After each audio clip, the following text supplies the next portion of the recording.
So welcome everyone, and thank you for joining us for today's webinar on the state of the European debt markets. My name is Julian Sporgitis. I'm a strategic client partner for Altus Group, and I will have the privilege to moderate today's webinar, which will be, in my view, a very insightful discussion on the changes that are occurring in the European debt market and how the industry, but also its market players, are adapting to the change. This webinar is part of a series of roundtables where Altus tries to capture and cover the hot topics, big challenges within the commercial real estate space, and also get the insights of industry experts. And today is no different. We have a fantastic panel lined up, which I will introduce in a few seconds. But before going into that, just a bit of a background. Over the past 12 to 18 months, we've all witnessed some pretty hefty and significant rate hikes by central banks, and the valuations of underlying real estate assets have also been impacted. Some sectors more than others, and we find ourselves today in a bit of a situation of uncertainty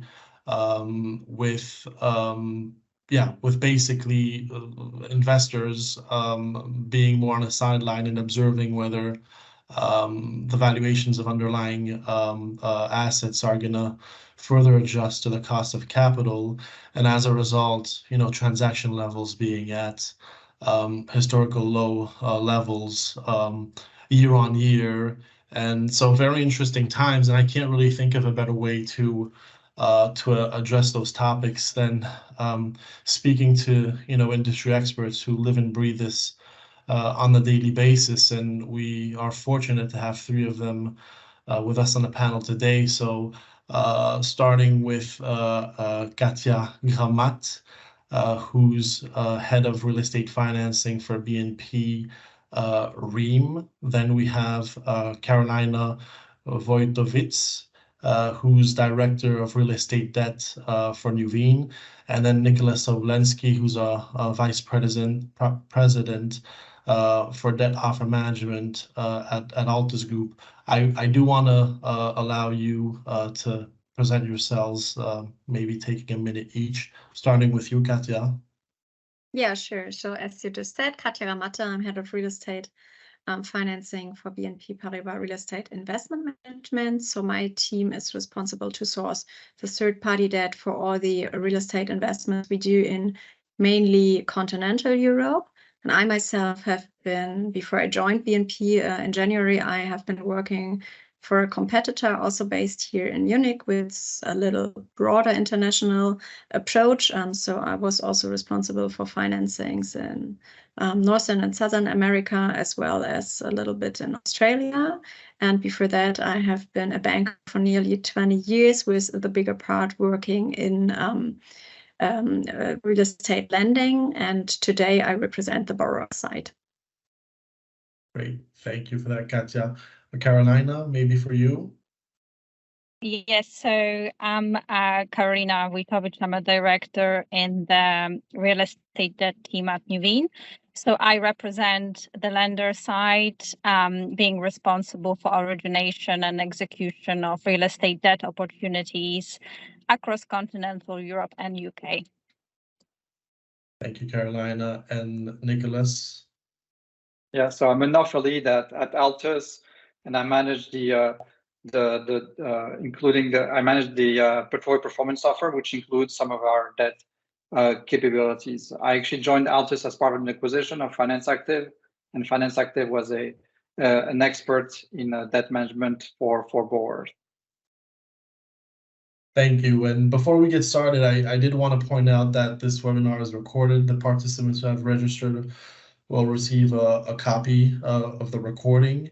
But without further ado, I do want to kick this off, starting maybe on your house views and outlook on the current interest rate environment, but also debt market as a whole. And wanted to start with you, Katja, if you don't mind. Yes, sure.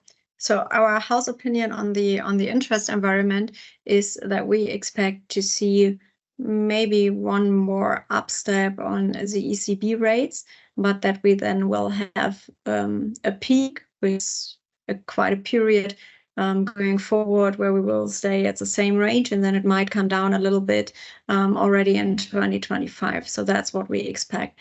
But nevertheless, the ECB rate has not such a big impact on the longer term rates anymore. So we have seen the swap rates being quite stable over the last up steps on the ECB rates. So we don't expect to see a whole lot happening there. But also we are quite positive that we hope to see it coming down a little bit in 2025. And second part of the question was the state of the debt market. So we are, that's maybe a bit of an explanation. We are mainly a core investor. So our lending strategy is quite conservative. We have a low leverage, and for that part, we don't see any credit crunch. It's all fine. We are absolutely able to do our refinancings, which are luckily refinancings and not restructuring so far.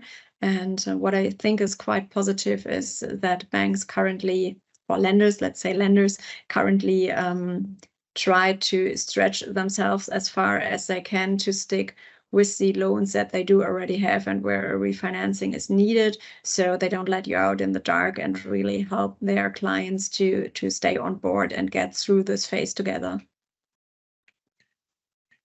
Thank you for that, Katja. Maybe Carolina, on your outlook and house views. Yes, so in terms of our house view on the interest rates, we expect there will be a small increase potentially. We're talking about the UK rates and the European bank rates as well.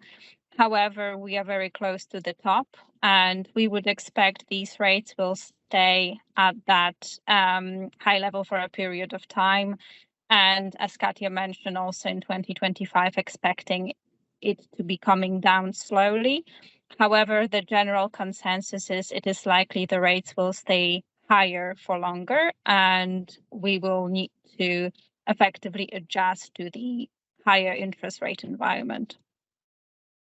And in terms of the lending market in general, so from a lender's perspective, we see quite a bit of lending appetite, despite the impact of the interest rates on let's say the interest coverage, the covenant, the valuations, etc.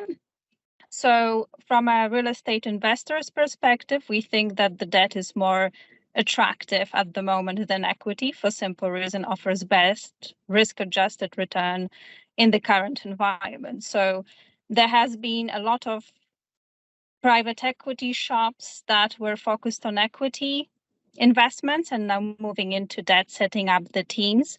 So you're going to see a lot more different parties competing sometimes for the same product in the lending market.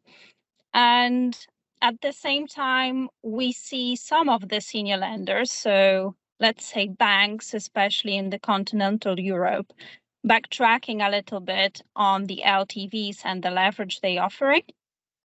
And in terms of the activity in general, we see a lot more refinancings than we seeing new acquisitions. So the deals that we're seeing are mostly refinancings, a little bit of developments maybe on the residential sector side. However, there has been definitely noticeable decrease in transactional activity, which we are seeing. And I think we can expand further on the rest of the agenda on what that means and for alternative lenders, amongst others, Carolina. But going to you now, Nicholas, and I know your mandate is a little bit broader between Europe and US. It would be interesting to get your perspective as well on how those markets differ. Yeah, so it's true that we have the privilege of being exposed to the US and Canadian market, and as well as the European markets. And it feels like almost the European market, the view of the European debt market is kind of skewed and biased because we hear so much of what's going on in the US market. And the US market is actually kind of different, right? Because first, we can say that the volatility of asset prices was actually already priced into the credit spreads.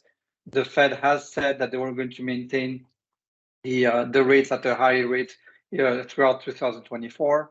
And also we have the big scare of the regional banks in the US. And the regional banks, we know there are about a third of all the kind of lending. So that's a big share of the lending. So, and there's a lot of scares because of SVB earlier in the year. And we have a big debt maturity wall in 2024, 2025. So I think it's 1.5 trillion. So these are all kind of big things that are really structural to the market, which do not happen in Europe, and we don't hear about that in Europe. I mean, first, the clients do not say that the asset values or kind of the uncertainty around asset values has been priced into the credit spreads so far. So there's still, we don't really know. Our clients seem to say that we don't really know where the all-in rates are going to go, right? If the swap rates are going to stay or go down, and what is going to happen to credit spread, and what's going to be the impact on the all-in rate. So there's a bit of uncertainty, but as we all said here is that the 5-year swap rate have paused for the past few weeks, etc. So there's a signal that our clients are saying that maybe the fact that the rate hikes from the ECB have tamed inflation, and so interest rates are maybe not going to go up any further. That's what we hear also from our clients. And also on the kind of the overall system, what we hear is that banks communicate a lot about the fact that they have reserves, and that the risks are actually already provisioned, and so that we don't have the risk that we have as the perception is with regional banks in the US. So overall, and also the maturity, there's no really a maturity wall, right? Because the maturities are a lot more smooth across vintages. So there's lots of scares in the US about the system itself, whereas in Europe it feels like a more stable environment for lending.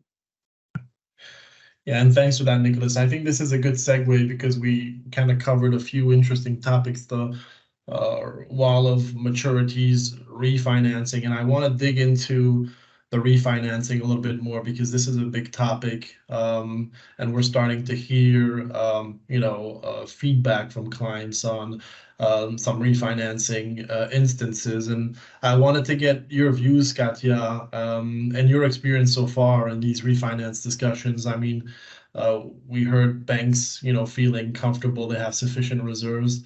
You mentioned that they're still supporting their clients to a certain extent. Can you share a little bit your experience so far in some of those discussions and sort of the key takeaways? Sure. So I think what we experience at the moment is that the banks come from another point of view compared to how they looked at a loan over the last years. Because over the last years, it was all driven by the question of LTV, which is now, of course, a little bit under pressure, as we all know. But banks are reasonable enough, thankfully, to see that they have to look a little bit deeper into the question of the debt yield or the debt service. So we are now, I think everybody in our industry is in the discussion, is the income that you generate from the property still sufficient to pay the higher interest that you're facing now if you have to enter into a new loan or a refinancing? And that's more or less a limiting factor. And I guess where there might be some room is that on the one hand, banks try to stretch themselves to a certain extent, and I think that extent is their internal risk policy, where most of the banks quite quickly came back to good old times where they always required a debt yield ability of 8%, and that's what we see now again. So if you don't have that, this is of course limiting your loan amount. And I think what can be and what will be helpful is that there are still alternative lenders outside, like maybe Carolina, who can step in and maybe help to close the gap that you have, because the as-is all-in rate is of course not 8%, and that's a gap between the as-is and the 8%, where it's interesting to have alternative lenders in that are still in a senior lending position from a risk point of view, but where the banks are not willing to deliver anymore. Yeah, and yeah, obviously, it feels like it's there is a window of opportunity for alternative lenders, Carolina, and we'll get to that specifically a little bit later. But in your position as an alternative lender, in those refinancing discussions, what is your overall approach? And we assume there is appetite for refinancing, but under certain conditions, of course. So can you kind of elaborate a little bit more on that?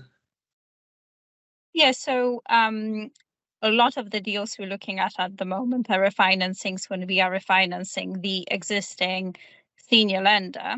And what we are seeing firstly is refinancing is it's possible. The question is at what level the sponsor is going to be able to refinance the existing loan that is maturing.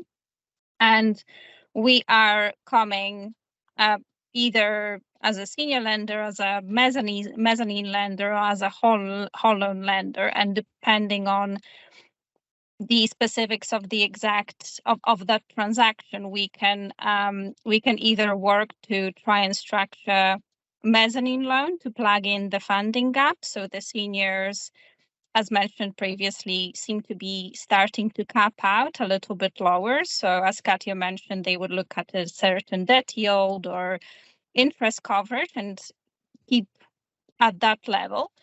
And for us, we see that opportunity to step on and just plug the gap on top to a certain LTV. However, in certain situations, we cannot really get to the point where we can refinance the whole debt stack. And what we require on certain occasions is we want to see an equity injection from the sponsor, and whether it's an equity injection to repay portion of that senior loan that is maturing, or it's an injection to pay for any capex requirements or address any ESG issues, or thirdly, if there is an interest reserve requirement. So sometimes we find ourselves where we see, okay, this is an interesting deal. However, the interest coverage may be slightly challenged for the, let's say, few months or few years. We can then ask the sponsors to provide that interest reserve, which will make sure that we are getting paid.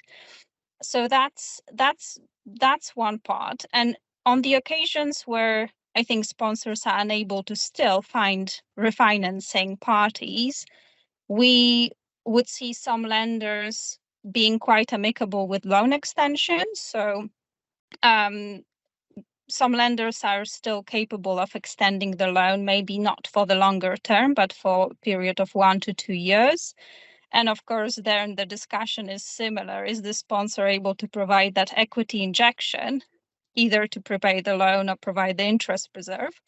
And so far, we find that there is maybe not as much distress in the market with these maturities, because the lenders and the sponsor are still working together to find a solution. Mm-hmm. Yeah, and I think that makes sense as well, Carolina, given we know there's still dry powder available.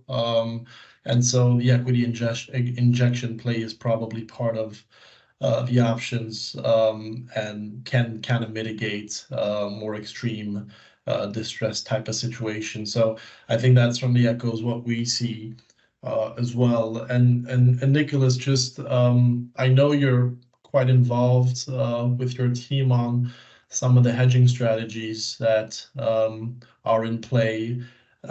Is there anything interesting here to note as part of the current environment and how clients go about those strategies? Yeah, I mean, there's a slight shift in what clients are asking from us.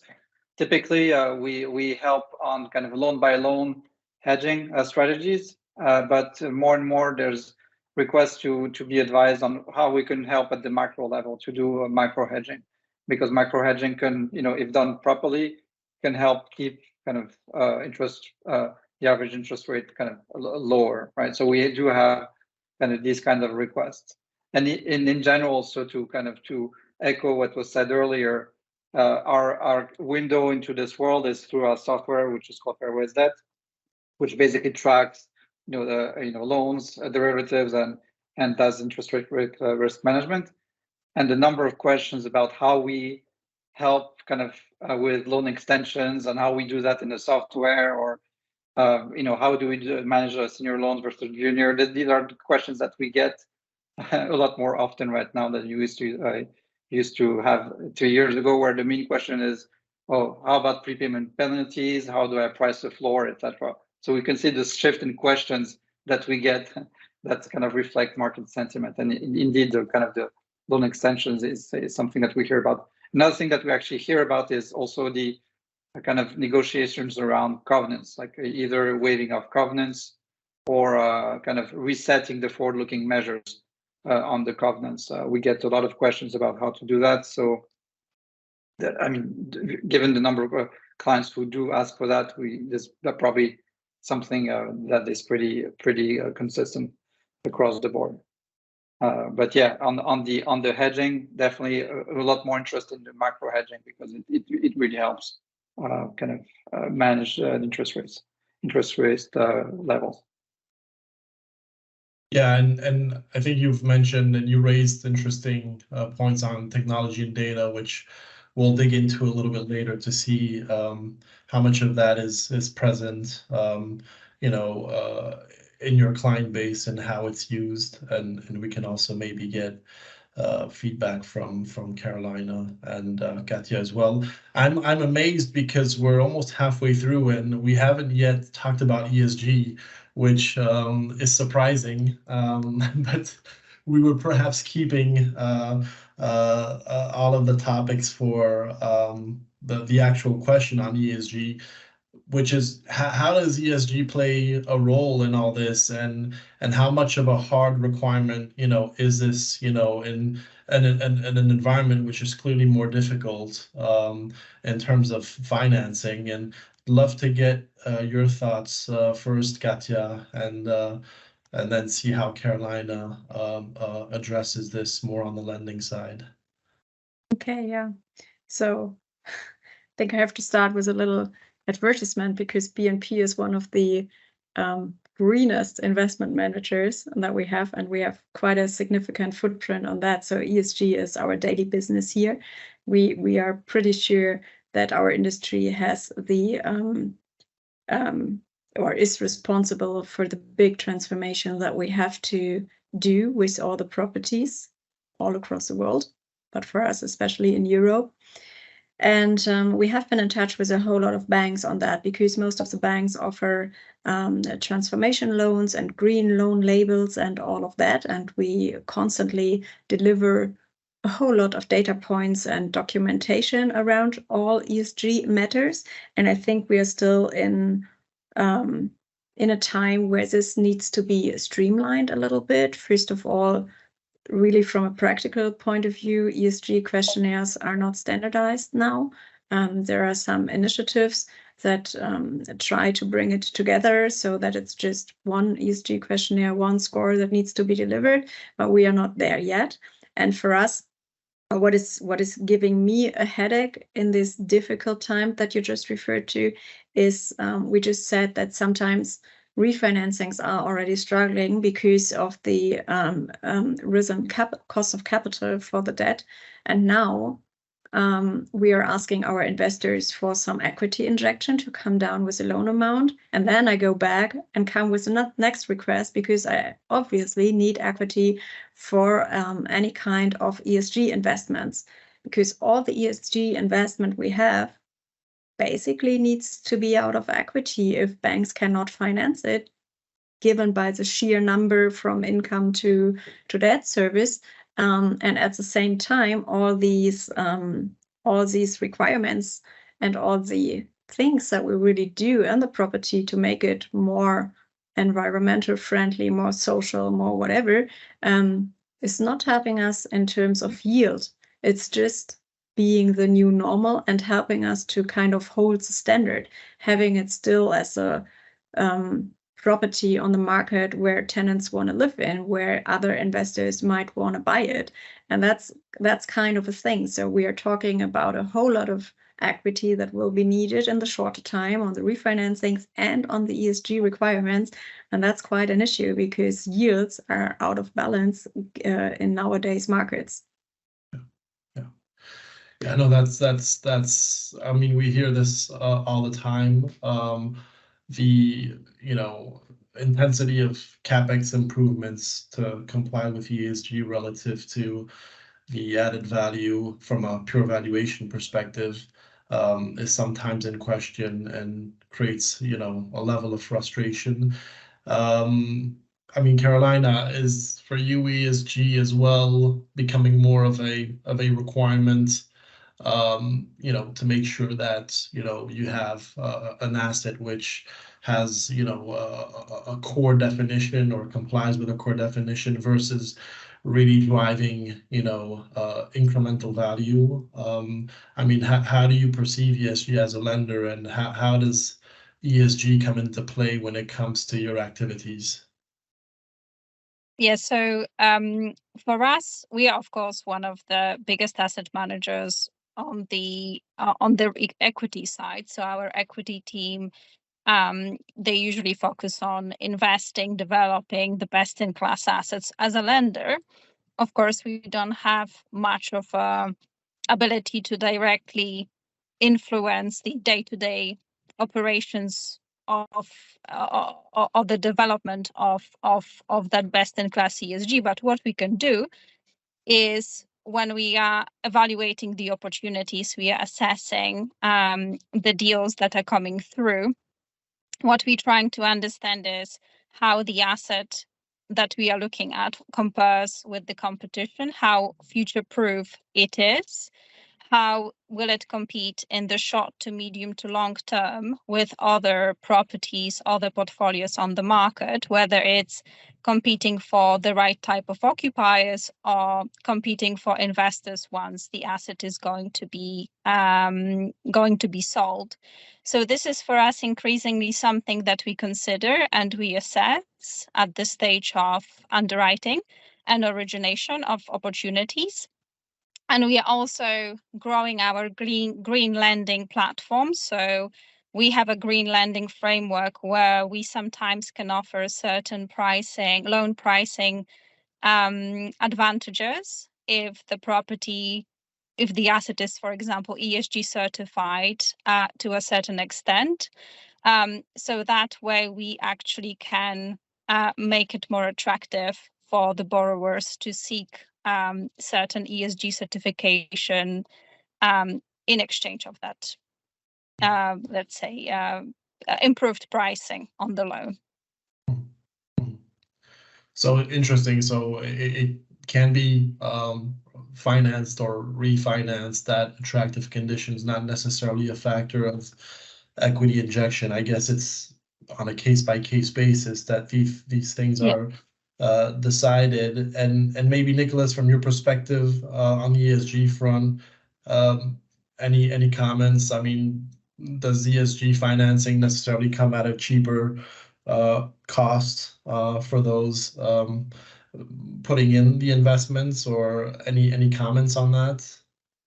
So if you look at the data that we have across the board, it's actually we look at the pure loans themselves, and when we look at it in aggregate, it's really hard to see what are the ESG loans versus the other ones, right? So it's really hard to see if there's a particular kind of incentive to have ESG loans. So to your point, Katya, earlier, it seems like this is the kind of the new normal. If you know, all loans need to be ESG, otherwise, you should be. I mean, there should be no lending essentially. So yes, it's in the data. It's actually hard to see ESG loans from other loans. Yeah. Yeah, and that's Yeah, a I little guess. bit. Go ahead. Sorry, Julian, sorry. I think the greenium, as it was called, is more to be on the bond side. And as far as I can say that, it's just a one-digit number. So when it then comes through the treasury, somehow, when we as a borrower look at it and we're talking about just a very few bips, yeah, nice, but given and appreciated, of course, but given the interest increase we saw over the last month, it's still a tricky situation. Yeah, so that's going to be an interesting topic to follow, I think, in the next couple of quarters, for sure, and see ultimately how this also impacts the valuations of the collateral, where data is also not obvious in terms of identifying those ESG trends on some of the valuation assumptions. So that definitely echoing what the panel is saying here. We talked a lot about the current environment not being necessarily conducive to banks going all in, banks backing up in certain circumstances, creating this window of opportunity for alternative lenders. I feel this is a little bit a question for Carolina. I mean, you being the alternative lender on the panel and seeing this window of opportunity, I mean, what is the narrative when you are in that position to basically demonstrate how you can fill in the gap? I know there's a question of flexibility, ability to finance under certain specific conditions, maybe the speed at which things can be executed. It would be great to get a little bit of insight as to how things work in your shop, and maybe a few examples if you can share with us on sort of niches where you can actually deliver and fill in that gap.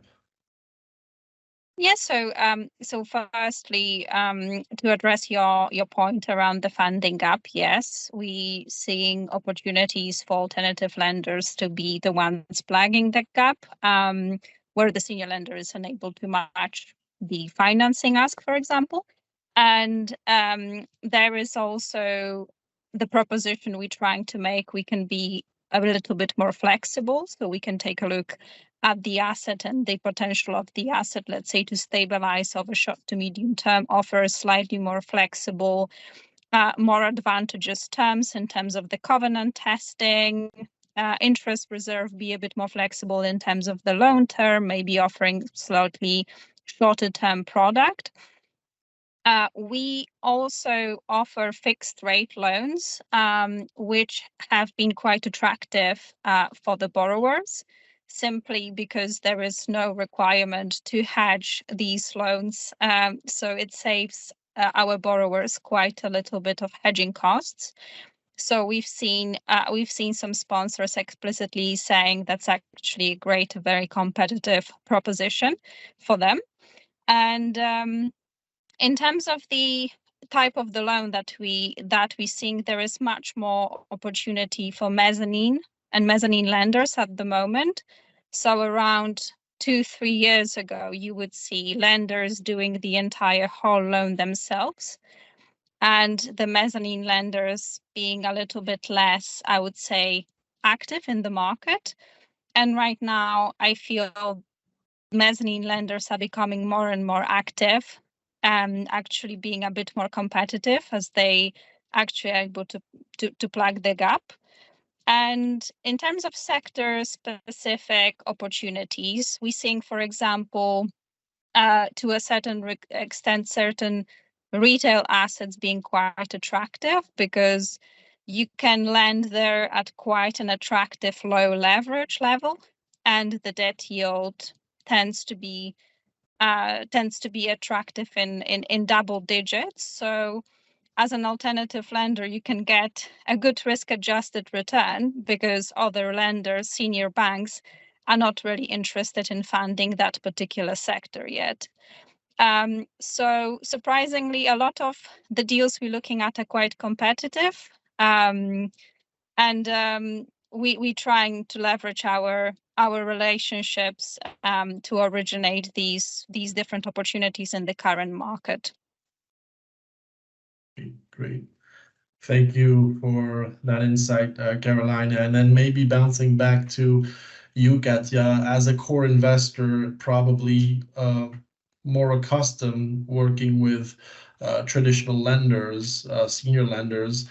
Is this something that can and could potentially change in the future? And interaction with alternative lenders, is this something on the agenda potentially for BNP? Yes, indeed it is.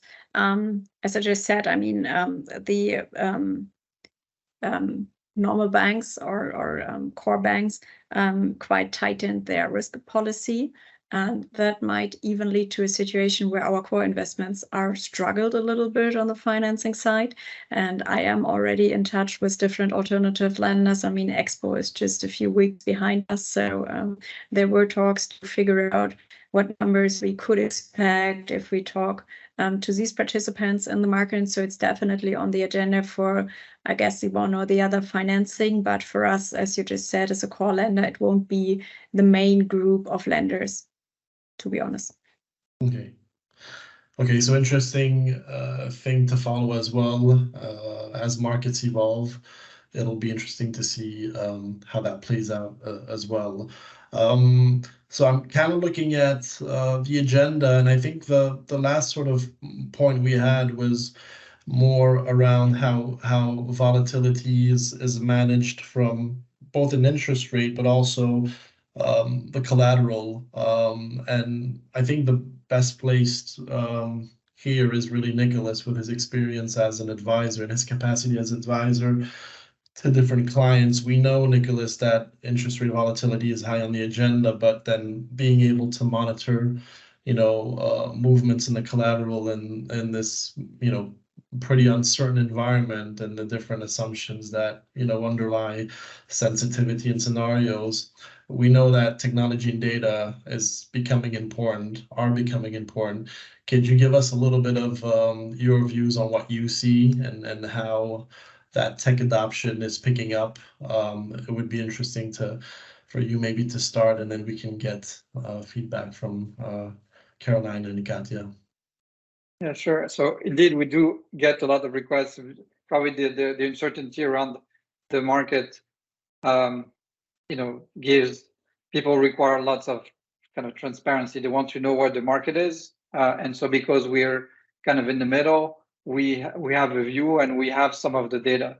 So and this really where we do have some of the data is around credit spreads for different asset types, etc. So we have a debt data initiative, which is intended to give transparency around where credit spreads are, in order to give our clients the ability to understand what's going on in the market, and also to help them where their fair value, right? Because we need to, on your book, you probably need to value on fair value, and if you don't have kind of a view of where the credit spreads are, that's difficult. So we do get a lot of requests in that direction.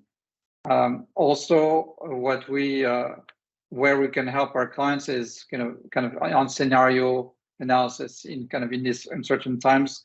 We do get requests. How can you help me kind of build different scenarios about where my assets are going to go? I need to build a worst case, best case about my assets and my portfolio. Can you help me do that? And we provide the technology with Argus Enterprise to do that. So these kinds of requests are coming, and this is what we really try to do at Altus, is to provide this level of transparency that's kind of important in uncertain times. Yeah, that makes sense. And I don't know, Carolina, Katja, if you have anything to add or anything to share on that. We know it's an important piece. We've covered quite a lot, but if you want to add anything, please feel free. I think Nicolas got it. Yes, no, absolutely. But no, this I think we're coming to an end closely. I mean, as expected, the flow of the discussion was really good, and I think we could have easily spent more time on this, and I think we should definitely think about having a follow-up session with some of these interesting topics that are a little bit still unfolding. I'm sure there will be content for an update. I wanted to thank the three of you again for taking the time out of your busy schedules. It's very much appreciated. I want to thank the audience that also is going to be attending the webinar. There will be questions potentially addressed as a part of the webinar. We will be tackling them separately and following up with both the people asking the question, but then if there's any one of those questions directed to one of you, we'll make sure to relay that. And I also wanted to take a few seconds to say that we also have a newsletter on the Altus webpage, which addresses different CRE issues, the next webinars coming up, events, insightful articles. You can register to the newsletter on our webpage, and it's something that we think is of interest, and we encourage panelists, but also people that will register to have a look at the newsletter. So again, thank you all for your time today, and I look forward to the next webinar shortly. Thank you. Thank you. Thanks for you. having me.